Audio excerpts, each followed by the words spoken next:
बनारस से हम निकल चुके हैं और हमारा सफर अब काशी की तरफ आगे बढ़ रहा है। लेकिन इस बीच और भी खास मेहमान हमारे साथ जुड़ेंगे जिनसे हम रूबरू होंगे और बात करेंगे उत्तर प्रदेश के चुनाव की। मेरे सहयोगी अनुभव शुक्ला अब आपको रूबरू कराएंगे कि हमारे अगले मेहमान कौन है जो हमारे साथ चर्चा में जुड़ेंगे। देखिए, बिल्कुल हम प्रयागराज यानी संगम नगरी से निकले हैं और अब हम महादेव की नगरी काशी तक जा रहे हैं। और कुछ दिन पहले प्रधानमंत्री नरेंद्र मोदी ने यहाँ महिलाओं का सम्मान किया, इसलिए हम महिला शक्ति की बात करेंगे। हमारे साथ खास मेहमान है केंद्रीय राज्य मंत्री अनुप्रिया पटेल जी। मैम आइए, आपका स्वागत है। आइए अनुप्रिया जी। बहुत बहुत स्वागत है मैम आपका। अनुप्रिया जी, आपका स्वागत है बीपी गंगा के चुनाव क्रांति एक्सप्रेस में। बहुत धन्यवाद। केसी देवी जी, आपका भी स्वागत है। तो देखिए, आपका ये आज का ये हमारा पैनल बड़ा खास है, क्योंकि उत्तर प्रदेश की राजनीति में अगर भारतीय जनता पार्टी की एंट्री हुई तो उसमें आपकी पार्टी का बड़ा योगदान रहा, क्योंकि बीजेपी तो पहले भी चुनाव लड़ रही थी, 14 से पहले भी लड़ रही थी, अब भी लड़ रही है। तो इसीलिए हम आप दोनों यहाँ साथ बैठे हैं। तो आपको क्या लग रहा है कि इस बार वो 14, 17 और 22 में वो करिश्मा आप दोहरा पाएंगे? आपका साथ बीजेपी को वैसी ही ऊंचाई दे पाएगा? अपना दल और भारतीय जनता पार्टी ने पिछले 3 चुनाव साथ में मिलकर लड़े हैं और आपने खुद कहा कि साथ में आने से एक बहुत बड़ा परिवर्तन भी इन तीनों चुनाव में देखने को मिला है। तो उत्तर प्रदेश की जनता ने अपना दल और भारतीय जनता पार्टी के गठबंधन को खुले दिल से स्वीकार किया है। और अब तो हमारे डॉक्टर संजय निषाद जी बैठे हुए हैं साथ में, वो भी साथ में हैं। उनकी भी अपनी एक बड़ी लोकप्रियता है, उनकी ताकत है। तो हम 3 लोग अब साथ में हैं और 5 सालों में जिस तरीके से प्रधानमंत्री नरेंद्र मोदी जी के नेतृत्व में और उत्तर प्रदेश सरकार के मुखिया योगी जी के नेतृत्व में उत्तर प्रदेश की विकास यात्रा आगे बढ़ी है, मुझे लगता है कि जनता की जो अपेक्षाएं थी उस पर हम खरे उतरे हैं और एक बार फिर 2022 में हम जीत की ओर बढ़ रहे हैं। अनुप्रिया जी, लेकिन इस बार मामला अलग है। 17 में ओम प्रकाश राजभर भी आप लोगों के साथ थे, इस बार वो अलग हो गए। आपने कहा कि 2 आपके साथ हैं, यानी आप और अभी डॉक्टर साहब, आपने कहा इनका जिक्र आपने किया, लेकिन वहां तो 13-14 से छोटी पार्टियां इकट्ठा हो गई हैं। और देखिए, मैं उत्तर प्रदेश की राजनीति में छोटी पार्टियों से मेरा मतलब किसी को मैं कद की बात नहीं कर रहा हूं, कि ऐसी पार्टियां जिनका जनाधार किसी क्षेत्र विशेष में है, तो उनकी ताकत को नजरअंदाज नहीं किया जा सकता। क्या कहेंगे इस पर आप? नहीं, ये तो सच है कि राजनीति में छोटा बड़ा जैसा कोई विषय नहीं होता, क्योंकि 90 पैसे और 10 पैसे जब साथ में मिलते हैं तभी 1 रुपया बनता है और उसी की कीमत होती है। छोटे दलों का अपना प्रभाव क्षेत्र होता है, बड़े दलों का अपना एक समर्थक वर्ग होता है और साथ में आने से हम 1 और 1 11 की भूमिका में नज़र आते हैं। मैं सिर्फ इतना ही कहना चाहूँगी कि अपना दल और भारतीय जनता पार्टी का जो गठबंधन रहा वो ट्राइड एंड टेस्टेड है और समाजवादी पार्टी की सरकार को भी उत्तर प्रदेश की जनता ने देखा है और कानून व्यवस्था को लेकर बहुत सारे प्रश्न, बहुत सारा संदेह अभी भी आम जनमानस के मन में है। 5 वर्षों में जिस तरीके का विकास हुआ उससे उत्तर प्रदेश की जनता के मन में एक विश्वास पैदा हुआ है और मुझे लगता है कि किसी भी वर्ग के लोग हों, अंततः सबके मन में विकास की आकांक्षाएं होती हैं, जिससे प्रदेश भी समृद्धि की ओर बढ़े और एक आम जनता के, आम जनमानस के जीवन में परिवर्तन। विकास का जिक्र आप अनुप्रिया जी कर रही हैं। मैम, मैं आपको भी चर्चा में लेके आना चाहूंगी और मेरा आपसे भी यही सवाल होगा कि 2022 में ऐसा कौन सा करिश्मा इस बार बीजेपी करने जा रही है जो लग रहा है कि आप पूर्ण बहुमत से आ जाएंगे, जो लगातार आप लोग दावे कर रहे हैं? देखिए, हमारी सरकार जो आज़ादी के 75 साल हो गए, हम लोग अमृत महोत्सव मना रहे हैं और जो 7 साल में काम हुआ है वो इसके पहले कभी नहीं हुआ, क्योंकि हमें भी एक अनुभव है 30 साल का राजनीति करने का और उस अनुभव के आधार पर जो हमने देखा, ऐसा काम कभी नहीं हुआ। अनुप्रिया जी, आप बताइए कि देखिए, गठबंधन में जो सीट बंटवारा है वो सबसे पेचीदा रहता है, स्वाभाविक सी बात है। तो किसी भी पार्टी का, मैं सिर्फ आपकी पार्टी की बात नहीं कर रहा हूँ। देखिए, आपकी पार्टी ने पिछले चुनाव में जो प्रदर्शन किया, मतलब आप कांग्रेस से बेहतर प्रदर्शन आपने किया जो कि राष्ट्रीय पार्टी है। तो इस बार ज़्यादा सीटों पर आपकी पार्टी चुनाव लड़ेगी या ज़्यादा सीटें आप मांगेंगी? ये तो सवाल सब लोग, पूरा पूर्वांचल जानना चाहता है। चलिए, पूरा पूर्वांचल, पूरा उत्तर प्रदेश इस बात पे नज़र बनाए तो मुझे बड़ी खुशी हो रही है कि आप अपना दल को इतनी करीबी से नज़र बनाकर देख रहे हैं। सीटों के डिस्ट्रीब्यूशन पे चर्चा अभी चल रही है मैं अभी कोई खुलासा नहीं कर सकती संख्या को लेकर, लेकिन जब तय हो जाएगा तो ज़रूर आपको स्पष्ट रूप से बताएंगे। इसलिए आपके ऊपर नज़र है कि आप तो कांग्रेस से भी बड़ी पार्टी हैं उत्तर प्रदेश में। 2017 में नेशनल पार्टी है कांग्रेस, उससे ज़्यादा सीटें आप जीती। तो 2022 में आप पर नज़र हमारी भी है, पत्रकारों की भी है और प्रियंका गांधी की भी है। तो प्रियंका जी उस 2017 में नहीं थी, अब आई हैं, क्या होगा? नहीं, देखिए, कांग्रेस पार्टी की जो स्थिति है वो उत्तर प्रदेश में किसी से छिपी नहीं है और उसे अपना वजूद तलाशने की ज़रूरत पड़ रही है। प्रियंका गांधी जी आई हैं, अपने कार्यकर्ताओं का मनोबल बढ़ा रही हैं, तो इसमें कुछ गलत भी नहीं है, करना भी चाहिए। और मुझे लगता है पार्टी को बिल्ड करने में अभी समय भी लगेगा।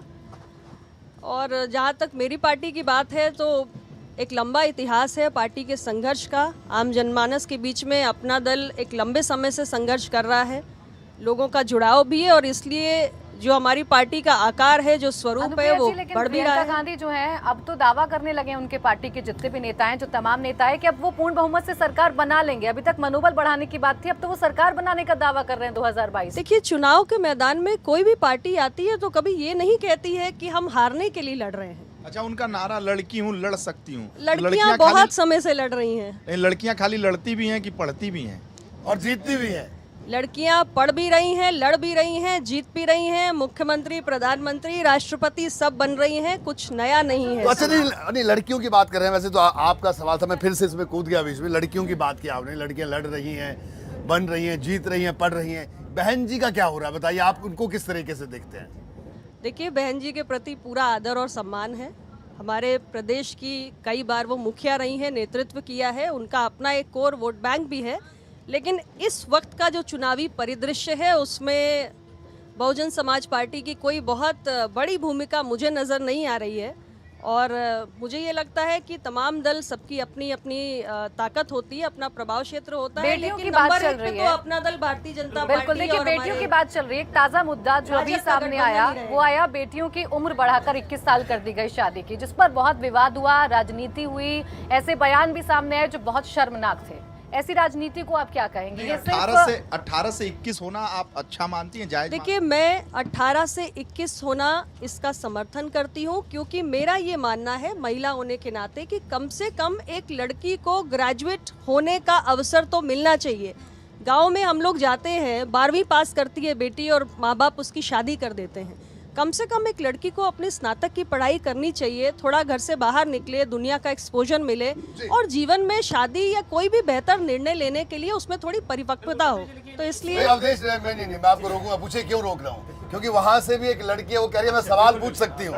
पूछिए। एक और हमारी सहयोगी हैं गुंजन। आप खुद महिला हैं अनुप्रिया जी, आप महिलाओं के तौर पर कितना बदला हुआ प्रदेश को देख रही हैं? क्योंकि लॉ एंड ऑर्डर एक सबसे बड़ी समस्या रही है, उसको लेकर हमने पिछला चुनाव भी देखा, इस बार भी मुद्दा बार बार उठता है। कितना बदला हुआ प्रदेश को देख रहे हैं?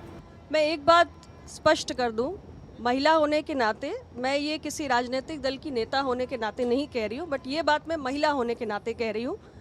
तमाम हमारे देश में अलग अलग पार्टियों की सरकार रही, राज्यों में विभिन्न राजनीतिक दलों की सरकारें आती रही, जाती रही, आगे भी आती रहेंगी। महिलाओं की दृष्टि से जब हम महिलाओं की सुरक्षा के लिए, एक महिलाओं के एक अनुकूल वातावरण की बात करते हैं, तो ये जिम्मेदारी सिर्फ सरकारों की और राजनेताओं की नहीं होती है। सबसे बड़ी जो जिम्मेदारी होती है वो समाज के अंदर होती है। सोशल माइंडसेट्स को चेंज करना बहुत ज़रूरी होता है। लॉ एंड ऑर्डर एक महत्वपूर्ण विषय है, तमाम सरकारें इसको दुरुस्त करने का प्रयास करती है। निश्चित रूप से सरकार में बेहतर भी हुआ है, लेकिन अगर वाकई में हम चाहते हैं कि महिलाओं के लिए एक सुरक्षित माहौल हो, तो उसके लिए हमें अपने परिवारों के अंदर का जो लॉ एंड ऑर्डर है उसको सुधारने की बेहतर जरूरत हुआ है। लेकिन एक जो योजनाएं आपकी सरकार चला रही है, मैम आपसे मेरा सवाल है, चाहे वो उज्ज्वला योजना हो, चाहे महिलाओं को सशक्त करने की कितनी भी योजनाएं हो, प्रियंका गांधी ने सीधा उन पर सवाल दागा और कहा कि इन योजनाओं से महिला सशक्त नहीं होगी, उसे पढ़ाइए, उसे रोजगार दीजिए, उसे आगे बढ़ाइए। हमारी सरकार और हमारे देश के यशस्वी प्रधानमंत्री नरेंद्र मोदी जी और प्रदेश के मुख्यमंत्री योगी जी महिलाओं के लिए, महिला शक्ति के लिए, देश की आधी आबादी के लिए जो काम किया है 7 साल में, वो अब पहले कभी नहीं हुआ। हमारी बच्चियों के कक्षा 1 से लेकर के ग्रेजुएशन तक की पढ़ाई मुफ्त, और उनके लिए अगर कोई बहुत सारे हेल्पलाइन भी उनके लिए किए गए हैं कि ये अपना जहाँ भी कोई दिक्कतें आए तो वो हमें तुरंत FIR और सूचनाएं दें। और हमारी बच्चियों के लिए आगे लाने के लिए बहुत सारे योजनाएं हमारी सरकार कर रही है। इसलिए हम लोग इससे संतुष्ट हैं कि हमारी बेटियों के लिए जी हम लोग आज सरकार हमारा अच्छा काम अब कर रही है। देश एक सवाल बड़ी देर से करना चाह रहे हैं, ये लड़का हूँ, ये तो लड़ सकता हूँ, ये भी नहीं कह सकता क्योंकि इतनी बात हो गई महिलाओं के अवधेश, लेकिन आप घबराइए नहीं। नहीं बिल्कुल, थोड़ा विकास पर भी बात करते हैं क्योंकि विकास भी चुनावी राजनीति में है और बुंदेलखंड पर सबका फोकस, भले सीटें वहां पर कम है। विकास पे कि विकास दुबे पे? नहीं, विकास दुबे पर भी बात कर लेंगे। तो लेकिन सवाल मेरा ये है कि बुंदेलखंड को लेकर जो बातचीत होती है, आरोप लगते हैं कि बुंदेलखंड में केवल राजनीति हुई। वहाँ के जो लोग हैं वो कहते हैं कि सारी बांध तो हमारे बुंदेलखंड में बन जाते हैं, लेकिन पानी मध्य प्रदेश को मिल जाता है, उत्तर प्रदेश के अन्य जिलों को मिल जाता है और बुंदेलखंड के जो 7 जिले हैं वहाँ पर हम प्यासे तड़पते रहते हैं। तो क्या इस पर ध्यान है सरकार का? देखिए, मैं इतना ज़रूर आपको पूरे विश्वास के साथ कहना चाह रही हूँ कि हमारी सरकार ने देश के संतुलित विकास पर सदैव नज़र बनाई है और उसको प्राथमिकता दी है। आपने प्रधानमंत्री जी को हमेशा ये कहते सुना हुआ होगा कि देश का जो हमारा पूर्वी हिस्सा है, जो पूर्व में राज्य पड़ते हैं, उनका विकास पश्चिम के या अन्य हिस्सों के अपेक्षा हमेशा कम ही हुआ है। इसलिए सरकार लुक ईस्ट से आगे बढ़कर एक्ट ईस्ट की तरफ चली है और देश का संतुलित विकास कैसे हो इस पर ध्यान दिया है। उसी प्रकार से यदि उत्तर प्रदेश का परिदृश्य हम देखें तो हमारा मध्यांचल, पश्चिमांचल, पूर्वी उत्तर प्रदेश और बुंदेलखंड, ये मुख्य तौर से 4 विभाजन हम मान सकते हैं और इन चारों क्षेत्रों की अलग अलग स्थिति है। भारत की सरकार हो या उत्तर प्रदेश की सरकार हो, पूरी दृष्टि बनाए हुए है कि जो हमारा सबसे ज़्यादा पिछड़ा हुआ क्षेत्र है, हमारा पूर्वी उत्तर प्रदेश, उसका विकास हो, जो इतने वर्षों में एक राजनीतिक चरागाह बना हुआ था। बुंदेलखंड में डिफेंस कॉरिडोर आ रहा है, बुंदेलखंड में हमारा बल्क ड्रग पार्क भी डेवलप हो रहा है, फार्मास्यूटिकल डिवाइसेस पार्क भी डेवलप हो रहा है। कोशिश ये है, और यहाँ तक कि जो पानी से जुड़ी हुई तमाम योजनाएं, अभी बांदा में कुछ दिनों पहले प्रधानमंत्री जी गए थे और एक सिंचाई की बड़ी परियोजना की शुरुआत की थी जी। सिंचाई की दृष्टि से भी बहुत ध्यान दिया जा रहा है और इसके लिए जो हर घर नल परियोजना आई है वो भी आप देखें कि बुंदेलखंड और पूर्वांचल में उसको पहले शुरू किया गया है, बाद में हम पूरे उत्तर प्रदेश में लेकर जाएंगे। एक के बाद एक योजनाएं। अनुप्रिया जी, प्रधानमंत्री मोदी जी की कैबिनेट की आप मेंबर भी हैं। मोदी जी एक नारा देते हैं, फिट इंडिया हिट इंडिया। आपको देखकर लगता है कि उसका बहुत ही ज्यादा अनुपालन करती हैं, क्या राज है? नहीं, और ये तो मुझे लगता है केसरी देवी जी भी करते हैं, दोनों फिट हैं एकदम, मतलब ये तो अच्छी बात है। हालांकि ये जी नहीं, हम लोगों को सार्वजनिक जीवन में रहना है तो कई ज़्यादा घंटे काम भी करना होता है और लाइफस्टाइल बहुत अनरेगुलेटेड होता है, जैसे आप लोगों का भी होता है। आप मीडिया के साथी हैं, आप लोग भी दिन रात काम करते हैं, तो हम सब भी पब्लिक लाइफ में, तो हमारा जो अनरेगुलेटेड लाइफस्टाइल है उससे कोई लाइफस्टाइल डिजीजेस ना आ जाए, उसके लिए फिट रहना ही पड़ता है। अब तो एक जो भी और अच्छा लगता है वो देखिए, करिए। वीरेश ने बड़ा अच्छा सवाल पूछा और मैंने कहा कि बिल्कुल सांसद जी भी फिट है, आप भी फिट हैं। अनुप्रिया जी बहुत अच्छा बोलती हैं संसद में, यहाँ भी बहुत अच्छा बोलते हैं, इसमें कोई शक नहीं है। केसरी देवी पटेल जी भी बहुत अच्छा बोलती हैं। लेकिन मैं आप सब लोगों को बताऊं वीरेश, अनुप्रिया जी की एक और खासियत, अनुप्रिया जी बहुत अच्छा गाना भी गाती हैं। हाँ बिल्कुल बिल्कुल, ये तो हक तो बनता आप है। 2 लाइन हो जाए मैम। अनुप्रिया जी ट्रेन का अभी हम सफर लोग है, पहले कुछ गंभीर बातें राजनीति की कर लेते हैं, नहीं, उसके बाद हम लोग माहौल गाना वाना देखिए नहीं देखिए चाहे देखिए होती माहौल, रहेगी, लॉ एंड लेकिन ऑर्डर की बात बताओ होगी, माहौल। आपने विकास की पूरे इतना लंबा चौड़ा चिट्ठा आपने बता दिया, अब कुछ थोड़ा सा ट्रेन का सफर है, कुछ हो जाए जरूर। जब हम इस चर्चा भाई को ताली खत्म अनुप्रिया जी करेंगे के लिए एक बार जोरदार। इस हुनर पर आपने प्रकाश डाला, बहुत सारे दर्शक भी जरूर बिल्कुल बिल्कुल बिल्कुल। मैं ये कहूंगी कि हम लोग थोड़ा इस चर्चा को आगे बढ़ाते हैं, फिर ये सत्र खत्म होगा अनुप्रिया जी तो तालियां देखिए, मतलब ये तो नेताओं के अगेंस्ट बात होगी, जब तालियां बजती हैं तो नेता तो मंच से भाषण और लंबा कर देते हैं अपना, और आप तो अभी ट्रेन आगे बढ़ रही है, हम और आगे बढ़ते रहे। मैं भूमिका बना दूं हाँ। क्योंकि भाई कवित्री हूँ और मैं मुद्दे से बिल्कुल नहीं भटकूंगी। इससे पहले जो बात चल रही थी, नारी शक्ति का यहाँ सम्मान चल रहा है और प्राची जी ने एक प्रश्न पूछा था, उम्र जो 21 साल की कर दी गई है, 18 से 21 साल, बस उसी बात पर मैं चलती हूँ और मेरा साथ दें, तालियों का साज हो और लगे। सर समय पे टाइमिंग का ध्यान रखना पड़ता है ना, ऐसे तो जब मैं पढ़ूँ तब सुनिएगा। 18 बरस की हर बेटी पढ़ेगी, 18 बरस की हर बेटी पढ़ेगी, 21 तक अपना फ्यूचर गढ़ेगी, पैरों पे अपने खड़े हो के दम से सबको बढ़ाएगी, खुद भी बढ़ेगी। छोरा छोरी बराबर दे देश में, बेटा बेटी बराबर देश में। हो का मतलब हो, बेटा बेटी बराबर देश में। और अब होने की बात तो है ही, लेकिन है भी, मैं कहती हूँ। खिलाड़ी भी है नारी, सिपाही भी है नारी, खिलाड़ी भी है नारी, सिपाही भी है नारी। मंत्रालय में है नारी की भागीदारी, मंत्रालय में है नारी की भागीदारी।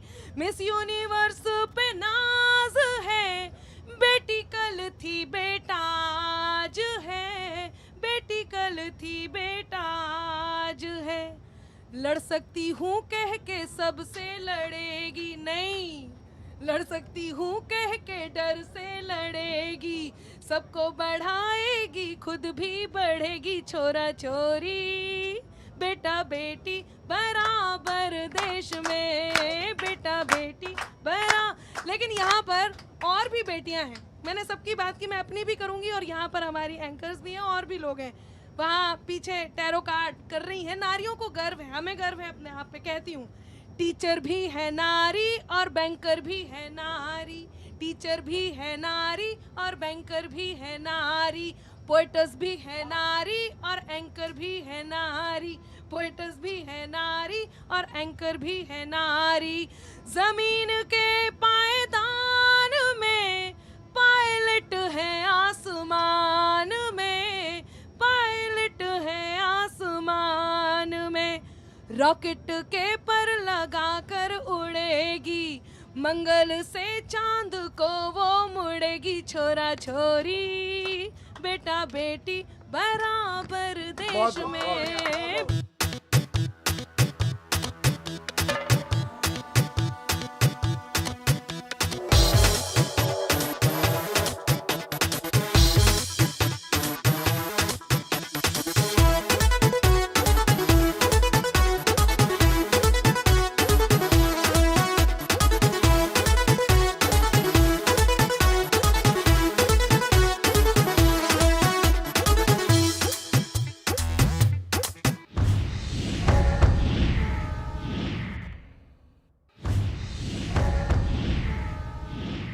कि आप मंत्री भी हैं, सांसद भी हैं, दोनों लोग, तो घर पे किचन में जाती हैं तो सामान महंगा मिलता है कि नहीं अब किचन का?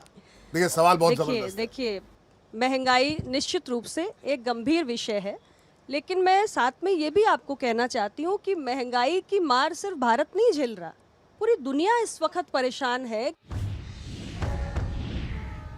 एबीपी गंगा। जी अनुप्रिया जी, अब कुछ आपको आपको आपको आपके लिए मैंने माहौल बनाया कि जब देखा कायनात को अपनी उड़ान से। अच्छा अनुप्रिया जी, एक बात ये बताइए, एक बात ये बताइए अनुप्रिया जी, अगर अभी सीटों के दावे तमाम पार्टियां कर रही हैं, आपकी क्या कैलकुलेशन है? देखिए मैं ये नहीं मान सकता कि आपने कैलकुलेशन नहीं की हो, कुछ तो कैलकुलेशन होगी आपकी।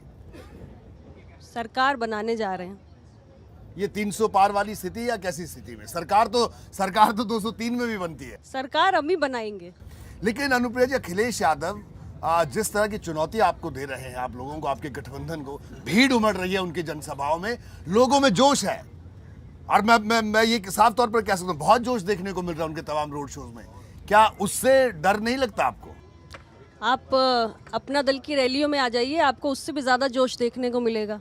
जी देखिए, ऐसा है कि लंबा राजनीतिक जीवन अब मेरा भी हो रहा है, अखिलेश जी का भी हो रहा है, हम सबका हो रहा है, और आप सब लोग इतने लंबे समय से राजनीति को देख रहे हैं।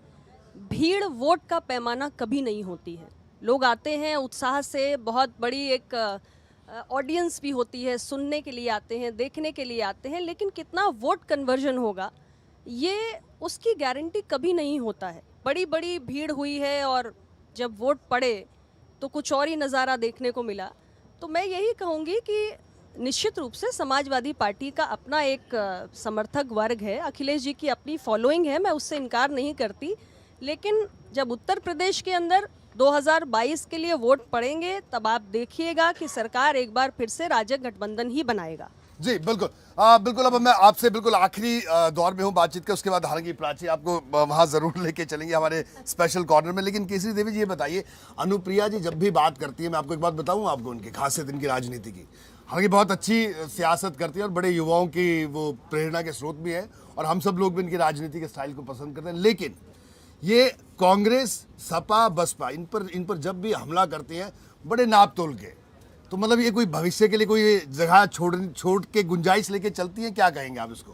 क्योंकि आपका भी इतना लंबा अनुभव है जमीनी राजनीति का। देखिए, वो राष्ट्रीय अध्यक्ष हैं, जी। उनकी अपनी पार्टी है, वो क्या निर्णय लेती है वो नहीं, मैं आपके अनुभव से जानना चाहता हूँ, अनुभव के चश्मे से वो आपके। हमारे साथ हैं जी, और पूरे मन से हमारे साथ है, उनका स्वागत है। इस बारे में मुझे ज़्यादा कुछ कहने की आवश्यकता नहीं है, आप खुद बताएंगे। अनुप्रिया जी आप वाइंड अप करिए, एक फाइनल कमेंट आपका। जी, मैं कुछ लीग से अलग हटके करने में विश्वास रखती हूँ। मैंने जितना अपने 12 साल के राजनीतिक जीवन में देखा, राजनीतिक दलों के आपस में इतनी कटुता की पराकाष्ठा देखी है कि मैं जब पहली बार विधायक चुनकर पहुंची थी उत्तर प्रदेश की विधानसभा में, तब मैंने एक नए विधायक के रूप में ये बात कही थी कि मुझे लगता है कि एक दूसरे के प्रति जो अनावश्यक कटुता होती है, उस शैली में हमें परिवर्तन लाने की आवश्यकता है। हम सभी राजनीतिक जीवन में हैं तो हर किसी का कुछ ना कुछ एक समर्थक वर्ग ज़रूर होता है। हम सभी कुछ अच्छा करते हैं और कुछ खराब करते हैं, तो हमें अपने विरोधियों की सिर्फ इसलिए आलोचना नहीं करनी चाहिए कि आलोचना करना ही हमारा काम है। तो अगर कुछ अच्छा है तो उसकी प्रशंसा भी करिए, जो आलोचना करने के लिए उसी की आलोचना करिए। महिलाएं बैठी हैं, एक सवाल महत्वपूर्ण है, संक्षेप में वक्त क्योंकि खत्म हो रहा है। जी, सवाल है कि आप मंत्री भी हैं, सांसद भी हैं, दोनों लोग, तो घर पे किचन में जाती हैं तो सामान महंगा मिलता है कि नहीं अब किचन का? देखिए सवाल बहुत जबरदस्त है। देखिए, महंगाई निश्चित रूप से एक गंभीर विषय है, लेकिन मैं साथ में ये भी आपको कहना चाहती हूँ कि महंगाई की मार सिर्फ भारत नहीं झेल रहा, पूरी दुनिया इस वक्त परेशान है, क्योंकि हम सब के सामने एक ऐसी त्रासदी ही कहूँगी कि मानव इतिहास की, आधुनिक मानव इतिहास की एक सबसे बड़ी त्रासदी, जिसकी कल्पना किसी ने नहीं की थी। कोरोना ने पूरे दुनिया की अर्थव्यवस्थाओं को हिला के रख दिया, ग्लोबल सप्लाई चेन्स को डिसरप्ट कर दिया। अब इतना बड़ा जो झटका लगा है पूरी दुनिया को, तो निश्चित रूप में उसका असर आम जनमानस के जीवन पे देखने को मिल रहा है। तो उसका झटका आपके गठबंधन को लगेगा वोट में? नहीं, देखिए, मैं इतना ही कहूंगी आपसे कि ऐसा नहीं है कि देश का आम नागरिक इस बात को समझ नहीं रहा है। महंगाई को कम करने के प्रयास किए जा रहे हैं, नए साल में बहुत कुछ अच्छा भी देखने को मिलेगा, लेकिन ये एक ऐसा समय है जो अकल्पनीय था और इसलिए कठिनाई सबके लिए है। संकट हम सब इसका सामना कर रहे हैं, लेकिन हम प्रतिबद्ध भी हैं कि इसको हम नियंत्रण में लाएंगे। जी बिल्कुल। अनुप्रिया जी आपका शुक्रिया, लेकिन संक्षेप में महंगाई वाली बात तो आपने मुस्कुरा के आपने डाल दी। केसरी देवी जी बताइए, ये तो गलत बात है। देखिए, बड़े संक्षेप में आपका भारत देश हमारा जब नए तरीके में जाएगा, नए काम होंगे, तो महंगाई अवश्य बढ़ती है। अब अभी माननीय मंत्री जी ने बताया कि पूरी दुनिया झेल रही है, ये बात सच है। लेकिन कोरोना जैसे महामारी में हमारी सरकार मुफ्त में टीका, मुफ्त में दवाई, मुफ्त में उनकी जांच, तो ये सब कहाँ से होगा? सरकार ने कितना झेला कोरोना जैसे महामारी से कि तमाम हमारे ऑक्सीजन प्लांट, बहुत सारी व्यवस्थाएं आगे के लिए की गई है। जी, लेकिन आप लोग देखिए, आप दोनों महिलाएं ओबीसी का प्रतिनिधित्व भी करती हैं प्रदेश में, और ओम प्रकाश राजभर पता क्या कह रहे हैं आपको? पता है अनुप्रिया जी क्या कह रहे हैं? वो आजकल कह रहे हैं कि जब तक बीजेपी की विदाई नहीं तब तक ढिलाई नहीं। हाँ, इन्होंने कोरोना का जिक्र किया तो उनका कहना था कि नहीं, वो सब लोगों को कह रहे हैं कि जब तक विदाई नहीं हो जाती तब तक मैदान पे डटे रहना, और ओबीसी बीजेपी के साथ नहीं हो, बार-बार दावा कर रहे हैं। एक बात मैं जरूर कहना चाहती हूँ, उत्तर प्रदेश के अंदर पिछड़ा वर्ग की एक बहुत बड़ी आबादी है, 54% आबादी है, किसी से छिपा नहीं है, और इसलिए उत्तर प्रदेश का सियासी सफर तय करने वाली पार्टियां पिछड़ों की सियासी लामबंदी करने का प्रयास भी करती आई हैं। लेकिन इसमें हमें ये अंतर ज़रूर करने की ज़रूरत है कि क्या हम पिछड़ों की नुमाइंदगी की जब बात करते हैं तो हमारा प्रयास केवल प्रतीकात्मक होता है या वाकई में हम पिछड़ों के हक के लिए लड़ते हैं? जी, माननीय ओम प्रकाश राजभर जी जो बार बार कह रहे हैं कि पिछड़ा नहीं है साथ में, तो मैं उनको एक उदाहरण देना चाहूँगी। ऑल इंडिया कोटा जो नीट एग्जामिनेशन के तहत दिया जाता है, उसमें पिछड़ों का आरक्षण लागू नहीं था। ये समस्या मोदी जी के कार्यकाल की नहीं है, बल्कि ये यूपीए के शासनकाल से ये विषय था। और उस वक्त जो आज इस उत्तर प्रदेश के अंदर भी ऐसी पार्टियां हैं जो पिछड़ों की नुमाइंदगी करने का दावा करती हैं, उस वक्त उन्होंने इस विषय का हल नहीं करवा पाया, जबकि वो दावा करती हैं कि वो पिछड़ों के हक के लिए लड़ती हैं। लेकिन मोदी जी की सरकार में हमारी पार्टी ने, अपना दल ने, मैंने स्वयं इस विषय को उठाया और मोदी जी ने स्वयं इस विषय को हल किया है और नीट एग्जामिनेशन में ठीक है, ऑल इंडिया अनुप्रिया जी, कोटा आपका के दावा है तहत कि पिछड़ों आप- का आरक्षण लागू जी, हुआ है। आप तो OBC के प्रतीकात्मक है या तमाम आप मुद्दों वाकई पर में काम करना चाहते प्रतीकात्मक हैं लड़ाई नहीं बल्कि सच्ची लड़ाई लड़ रही है। आपका बहुत बहुत शुक्रिया। और जनता ये समझती है। आपका बहुत बहुत शुक्रिया हमारे इस सफर में शामिल होने के लिए। केसी देवी पटेल जी, आपका भी बहुत बहुत शुक्रिया और आप दोनों को शुभकामनाएं भी कि आप लड़कियां हैं, अब लड़ भी रही हैं और प्रियंका गांधी कह रही हैं वो लड़ सकती हैं। लेकिन हाँ, इतना आप दोनों के बारे में कह सकता हूं कि आपको हम लड़ते हुए सालों से देख रहे हैं और इसी तरह से लड़ते हुए आपको आगे भी देखना चाहते हैं। आपका बहुत बहुत शुक्रिया। लड़ते रहिए और गुनगुनाते रहिए। जी।